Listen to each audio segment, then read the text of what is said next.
Okay, KJX, kumusta tayong lahat? Medyo mukha lang tayong bangaga kasi nag-walking tayo. Tapos sabi ko, TTA muna ako. Okay? So ngayon, nasa chart tayo ni BTC.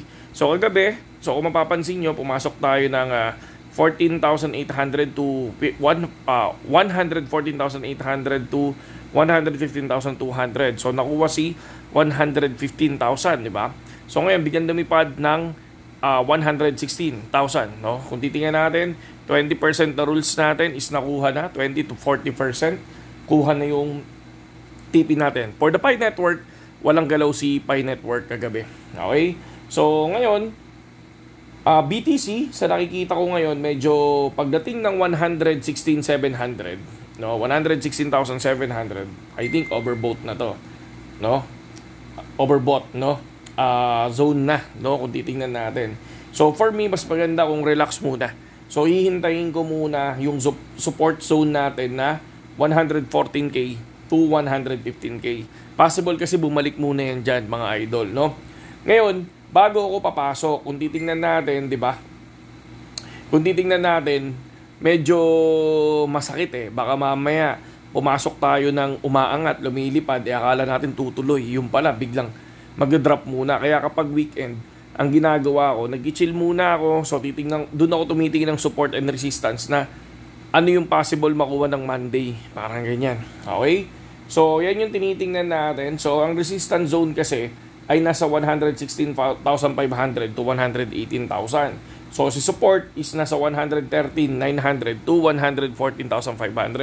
Ako mag-entry ako if bumalik ng 115 entry, tapos pag bumagsak ng 114,500 DCA, pag bumagsak ng 114 DCA ako ulit, and then cut loss ako ng 13,000. Okay? So yun yung akin doon for BTC. Ngayon, may bago tayo si Optimum. Optimum, congratulations sa inyo lahat kasi pumasok kayo ng TA natin ng 0.69 tsaka 0.70. So sabi natin, around 0.69 and 0.70 pwede kayo pumasok kay Optimum. Okay? Si Optimum ngayon ay nasa 0.80 na. So congratulations sa inyo nun. Pero ako, ang good entry ko kay Optimum, hindi na si 0.68, hindi na si 0.70. Hihintayin ko yung retrace na 0.76.